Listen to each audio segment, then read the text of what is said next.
Peggy 18.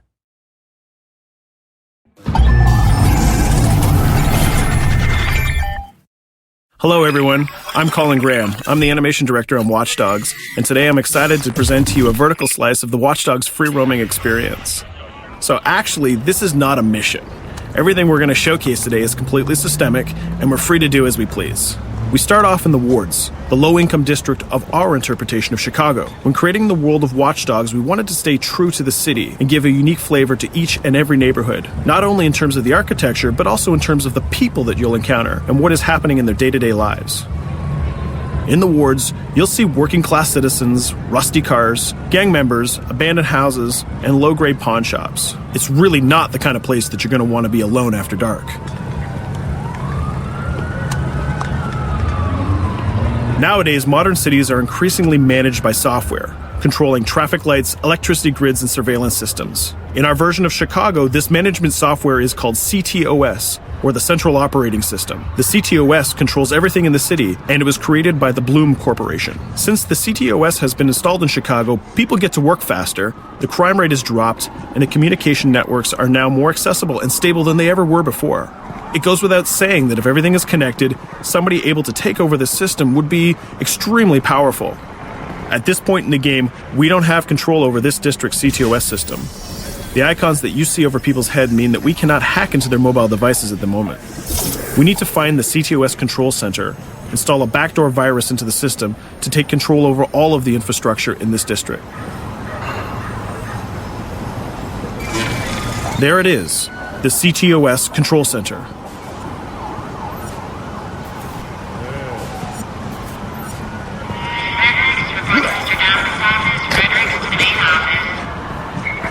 Watch it! You're walking someplace you got no business. It's heavily guarded. Let's see if we can find the server access codes from a distance. With cameras, we can explore restricted areas without being spotted, tag different guards, and access details on their lives. What the hell's she doing with that weasel motherfucker? It seems that Bloom employees all have a sort of shady past. There it is, the access code to the server room. Unfortunately, we can't access the server via the cameras. We need to sneak inside. One thing that was really important to us when we designed Watch Dogs was to fully support different player styles. Every situation in the game can be tackled the way the player sees fit. In this situation, we can go all out guns blazing, completely stealth without the guards ever seeing us, or we can hack from a distance without ever setting foot inside the restricted area. Let's hack this forklift. Aiden can use the environment to distract and lure guards. Pretty much anything you hack has multiple functions. So, for example, you could use this forklift to access the roof, or you could use it to create cover. Hacking in Watch Dogs is all about player expression. Let's set an improvised explosive device so we can hack it a little bit later.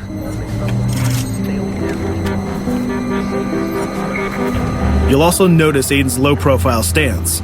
This indicates when the guards are unaware of our presence. We'll try to reach the upper level of the building to see if we can gain a vantage point over our opponents. Everything in the environment can be hacked, so we're going to make some dynamic cover. That's how you spend a day off. Some quality meat. We'll use this forklift to lure the guard towards our IED that we set earlier. Let's see how this plan unfolds. You're working them on.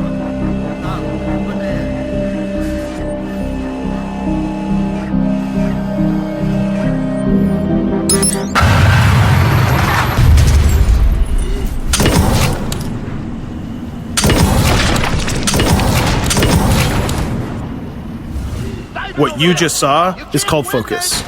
It represents Aiden's analysis capabilities and his quick reflexes. This gives the player more time to combine core game mechanics together, such as shooting, hacking, and driving, in order to handle more complicated situations.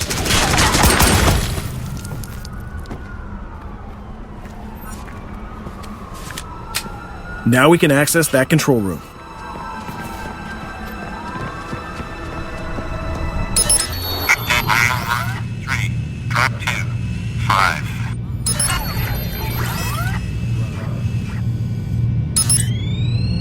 Now we'll be able to hack all of the devices connected to the CTOS within the districts. Thousands of cameras, traffic lights, the electricity grid, and most importantly, all of the citizen information profiles. We can also benefit from the Chicago Police Department Crime Prediction System, which uses facial and pattern recognition to spot potential criminals or potential victims. Since this is a pretty rough neighborhood, I'm pretty sure we're going to stumble on some suspected criminal activity pretty soon. And there it is. The system just pushed an alert of a potential crime. We can see the system trying to triangulate the location on our minimap. Take note, this isn't a mission. This can happen anywhere at any time. We've just spotted a potential victim. It's always up to the player if he wants to investigate or not, to take action or not. So let's see how this turns out. Yeah, you're right. Could I just...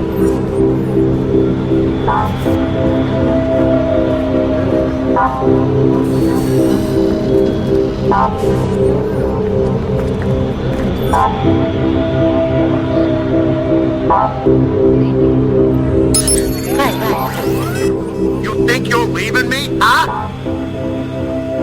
Jesus, I told you to stay away from me! You belong to me now, get it? You better leave or I'll call the cops! I'll fucking kill you, goddammit! Get off! Yo! That was close. Good thing that we intervened. We managed to prevent the crime, but we triggered a chase. From here, the criminal's behavior is unpredictable. He can try to get away, shoot back at us, surrender, or call for backup.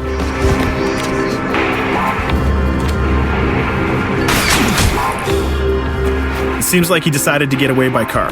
Let's chase him down. In Watch Dogs, we have a wide variety of vehicles.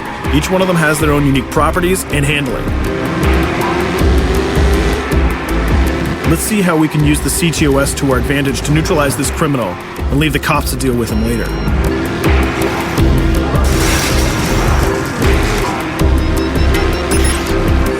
The chase stops right here. Using the blockers usually reserved for the cops during interventions, we managed to stop this criminal without killing him. This gives us a reputation bonus.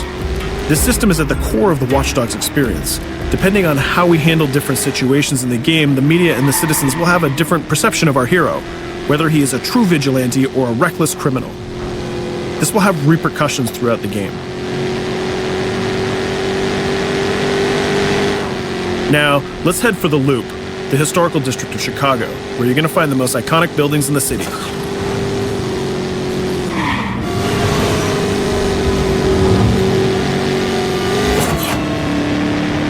We're going to go to a gun shop to see what arsenal is available for players. The economy is a big part of Watch Dogs. Players will be able to grow their arsenal with weapons and craft their tools in order to increase their power and their hacking abilities.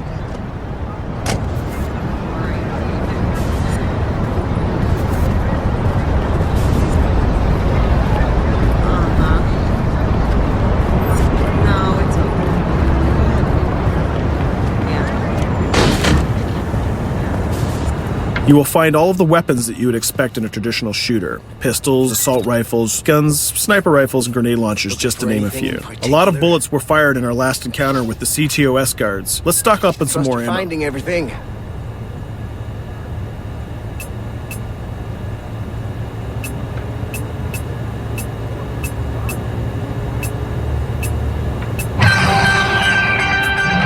As we mentioned earlier, the media keep track of your actions and the citizens are going to react according to the perception that they have of you. Here, the media is reporting a crime in which you are the number one suspect. The gun shop owner recognized you and decided to trigger a silent alarm to notify the police. Copy that. Possible one suspect presumed armed and dangerous. Police are now trying to locate the source of the threat using the surveillance system in the city, represented by the yellow circles on the minimap. Come in, PH3.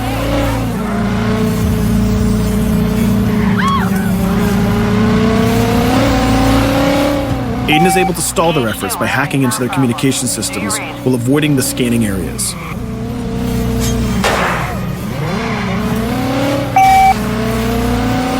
PH units, do you copy? Repeat, squad to all PH units. Once they've lost our trail, we can go back to our activities.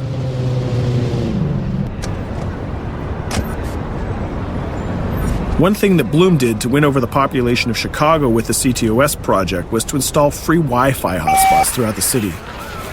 Free Wi-Fi is cool, but not very safe with someone like Aiden Pierce around. Hacking into this box is going to give us access to every device that's connected to it. So let's see where that brings us.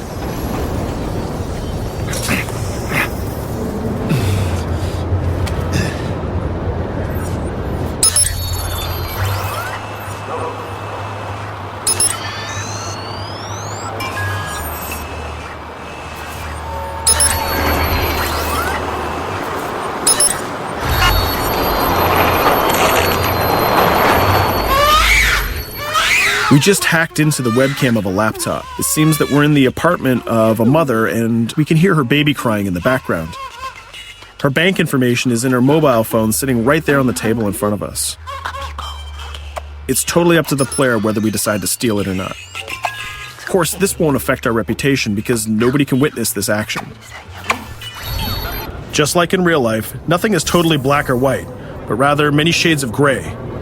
This is exactly the situation where we want the player to question his own morality. Let's go withdraw that money. If you think that you're alone, think again. Aiden is not the only hacker in town. Someone's trying to install a backdoor virus on Aiden's phone in order to steal a portion of the information that he's gathered through the game so far. First, we're going to have to reach the area where the signal is coming from.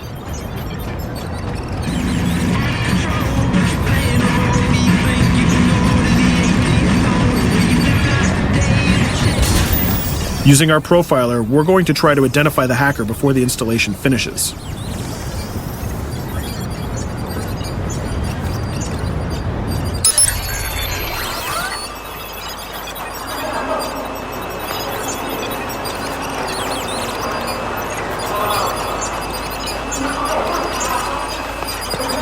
There he is.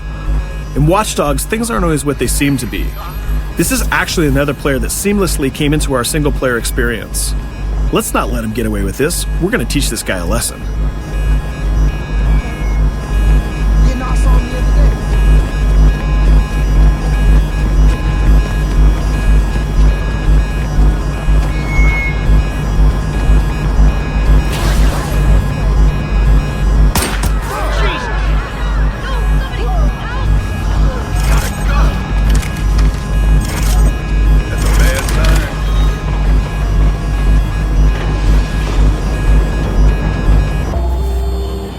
We stopped the hack, but the hacker managed to get away. I don't know about you, but we can't let this pass by. We need to retaliate. Using the grid, let's see if we can find that second player. There he is. Let's enter his game seamlessly.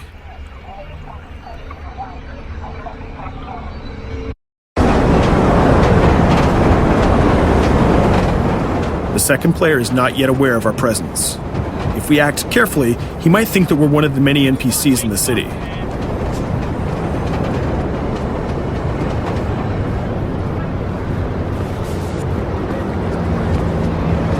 What was that?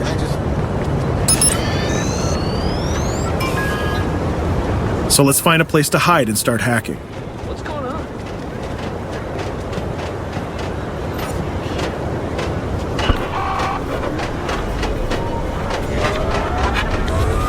The second player has just been alerted that a breach has occurred on his phone.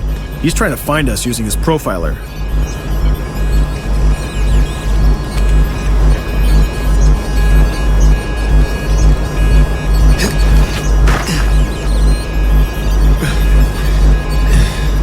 He's dangerously close. Let's hide in the car. We're spotted. Let's get out of there.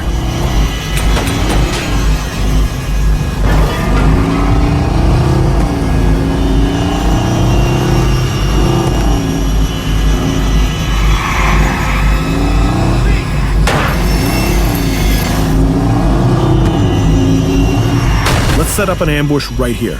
By dragging the other player back here into the alley, we make sure that no civilians get hurt during the firefight. We didn't succeed in hacking the second player, but we did get a little bit of revenge. So that's what we have time for today. We hope you enjoyed our quick gameplay session. Stay tuned for more about Watch Dogs.